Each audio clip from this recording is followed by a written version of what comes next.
Hello everyone, welcome back to GGN. This is part 5, I think, of this news report today. I was originally going to do 3. I always plan to do 3, and I run over if I just have a lot to get to, and I do 4. But while I was doing this article last video, my Firefox thing crashed as I was reporting on Google's fraud here. And so it crashed at 12 minutes and 30 seconds. But hey, whatever, dude. I already have enough articles ready to go here, so we'll move on after Google dodges billions in U.S. taxes. Report says illegal immigrants from Mexico no longer crossing border in large numbers because there's no jobs. New report Thursday says the U.S. is no longer the beacon for illegal immigration that it was when the economy here was expanding. But it says the most support citizenship path for illegal immigrants, 48% not happy with how Obama is handling the immigration. So this whole hoopla about the fiscal cliff where you're going to lose possibly stuff that you paid into and social programs that were put there by tax dollars, not to fund all these wars of aggression and empire building and supporting and securing the drug trade. Some 62% of American voters support giving illegal or undocumented immigrants a path to citizenship. So then we have unwanted at home, free to strike again, secret criminals. It says the U.S. quietly released 8,500 criminals who were supposed to be deported with deadly consequences. It says president's illegal immigrant uncle remains in U.S. for 20 years after court after order to leave country. The uncle of President Barack Obama has an upcoming deportation hearing to determine whether or not he can remain in the U.S. This is a follow-up to a 92 ruling that he had to leave the country that he has not adhered to. Public inauguration just for show, and it's likely to cost taxpayers over $100 million. It says here that it falls on a Sunday, and because of that, he will hold only a small, private swearing-in ceremony and will hold a big public redo the next day. That means the public inauguration is just a show, while the actual inauguration will again be behind closed doors, just as it was last time. China's State Grid Corporation to buy $500 million stake in ElectraNet. It's an electricity supplier. State Grid Corp has signed a $500 million deal to buy a 41-cent stake in South Australian electricity supplier, followed by Chinese group buys 80% of AIG Plain Unit for $4.2 billion. It's the nation's largest acquisition of a U.S. company. This is followed by the experts who break up families. It's the terrifying story of an MP branded an unfit mother by experts who never met her, a nightmare shared by many other families. It says here that a middle-class mother and Tory councillor was happily married, it says adopted on their 10-year-old son who loved going to school, whatever, right? Indeed, such Miss Allen standing in the community that is accountant and former investment banker. And it goes on, it says she devoted her spare time to council duties and blah, blah, blah. And it says it was heart-rending work. It says often this portrayal was supported by an expert report psychiatrist. It never occurred to me or any member of the panel that the information we were presented with might be distorted, twisted. It says Lucy's son was nearly taken into care when she was wrongly accused of putting his life into danger. She goes on and says her view has changed now that it's happened to her personally. She suspects that many of the damning reports were written by experts who had never met families in question to suit the wishes of social workers under pressure from the government to increase the number of children adopted. As a result of this process, more and more children are being taken into state foster care, or you could just say being abducted and kidnapped. Speaking of which, Alberta, Canada, takes aboriginal kids from parents at a high rate. The Child Protective Kidnapping Services take children away from their aboriginal indigenous parents at a comparatively high rate. It says it's a business. 32 officers took the children at gunpoint, treated us like terrorists. They said, "You are not getting your children back," said an aboriginal woman. When you go in there and check it out, yeah, here's a picture of them, a shot of these guys. Look at these guys, man. They're using these people to go in there and kidnap children. You know, Children Protective Services. Remember this story we just covered? Council defends taking foster children away from UK Independent Party members. Council refused to back down over its decision to remove 3 children from their foster parents because their membership of the UK Independence Party meant that they supported racist policies. But I also covered this. There is a what? The EU seeking to ban the family, basically portraying traditional families as being barred. Books that reinforce traditional roles can contribute to gender stereotyping, says the report. So, traditional images of mothers caring for their children or fathers going out to work could be barred from schools under proposals by Brussels. The EU and the Euro rewarded the Nobel Peace Prize in recognition of the Euro as a symbol of unity and rewards the European Union's federalist vision that will triumph over the current crisis the bloc's leaders have declared. So they created a crisis, they offer the solution. There you go. Very simple. 1 + 1 = 2. But they tell you 1 + 1 = 3. EU urges more pressure on Syria. So a nice peaceful Nobel Peace Prize recipient is pushing for supporting these terrorists and ousting a sovereign government. They get rewarded for that, kind of like Obama. Trooper charged with stealing cash. Connecticut state troopers charged with stealing $3,700 cash and a gold chain from a man killed in a motorcycle accident. He's an 18-year veteran of the force, but just a bad apple. Philly cop charged with leaving crash scene insurance fraud, says Philadelphia police say a 14-year veteran, again 14-year veteran, just one bad apple, not the whole tree, of the force faces charges after she allegedly left the scene of a crash while off duty and then filed a false insurance claim. In video, Collinsville cop says he put drugs on random vehicles to test police dogs. So it's just to test the police dogs. It wasn't to get you busted or be able to circumvent your rights as far as busting into your car. The officer explains in a recording posted online that officers sometimes planted or smeared illicit drugs on vehicles parked overnight at a business or motel to test the dog's abilities. The drugs would be retrieved, but he acknowledged that if the vehicles were stopped by other police later, a dog sniff could lead to the search of a motorist who would have no explanation for the scent. Is planting evidence a practice, he asked. This is the Madison County Public Defender. Probably not by most law enforcement officials. That's exactly what this is. So I think it's used by most, to be honest with you. I've seen them sitting there touching the sides of cars. They sneak around, skulking around your passenger side of your vehicle so you can't see them, but they could see you and they're touching your car. That's what they're doing.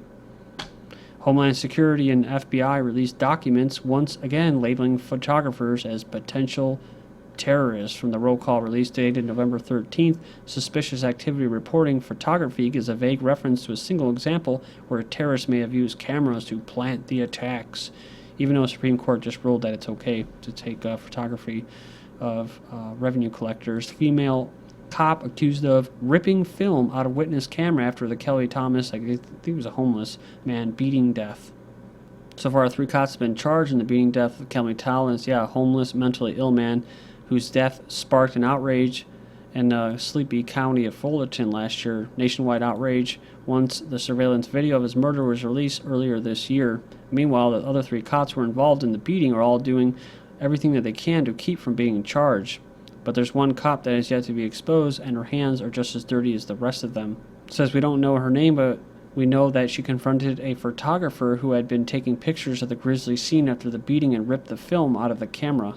Later that night, they spoke to a homeless man whom they had met at the same bus depot where Thomas was murdered. Not only confirmed the same story, but said it was the female cop who ripped the film out of the camera. Says it's not surprising that her name has not been exposed considering she arrived afterwards and was not caught in the initial confrontation, especially considering the cover-up stemmed from the top down. Obama regime investigating sergeant who said the Bible condemns homosexuality. So the U.S. Department of Education or Re-Education has launched a federal investigation over a conversation between a Huntsville JROTC instructor and a lesbian student about the Bible and homosexuality. It goes on here, and it says that the high school student 15 asked a local homosexual activist to file a complaint on her behalf after a first sergeant allegedly told her that he believed the Bible said homosexuality is a sin. It is unclear how the conversation began. The world's most dangerous religion is atheism. Atheism face worldwide persecution, says the report. So it goes on, it says from the Christian West to the Islamic Middle East, atheists face discrimination and persecution, including execution, life in prison, the revocation of citizenship, and denial of education and medical services, a new report. This is a 69-page study. It's called Freedom of Thought 2012, a global report on discrimination against humanists, atheists, and non-religious, has been released by the WHO, by the International Humanist and Ethical Union. Remember that, the IHEU. So we go down, International Humanist and Ethical Union. It says an umbrella organization, and it goes on. It says it's founded in Amsterdam in 1952. Democratic Union, more than 100 member organizations. Julian Huxley, the first director of UNESCO, presided over the founding Congress of the International Humanist and Ethical Union. Meat wars. Russia denies U.S. meat ban is a revenge for the Magnitsky Act. So that's what we were talking about earlier. Russian authorities say restrictions on U.S. meat imports have no political motivation. Meanwhile, the argument is about to become another WTO row or argument or raft or melee for Russia just months after it joined the organization. So Russia's veterinary regulator introduced stricter control of the food supplement ractopamine and meat imports last Friday. The move was announced the day after the U.S. Senate approved the Magnitsky Act, which imposes sanctions against Russia officials. Rothschild's Reuters says the move could jeopardize U.S. meat exports to Russia worth $500 million a year. The American suppliers will become less competitive compared with Chinese and European producers, where ractopamine is also banned. Says more than 210 shipping containers of U.S. pork and beef worth $20 million were on its way to Russia. Reuters quotes. It says also the U.S. Department of Agriculture has no testing or certification program in place for this, according to USMEF. This is what these trade agreements do. It says, meanwhile, the U.S. authorities have urged or threatened Russia to lift restrictions on the supply of U.S. meat, claiming they violate WTO obligations. But basically, what this guy says, he says they can cause heart problems in humans. In November, the EU accused Russia of increasing protectionism and warned that it might submit a complaint to the WTO. Why don't you let your people get poisoned like the U.S. does? Oklahoma rancher in Russia threatens U.S. beef imports. I've covered this back, in the summer 2012.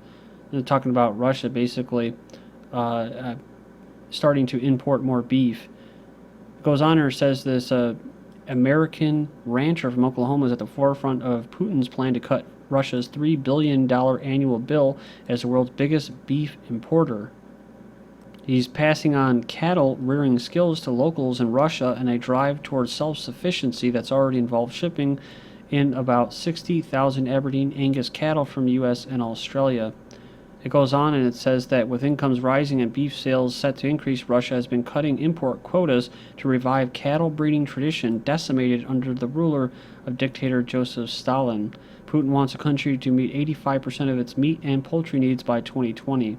FDA increases allowed radiation doses of meats for human consumption, so no wonder why they don't want to, it's like, come on, guys.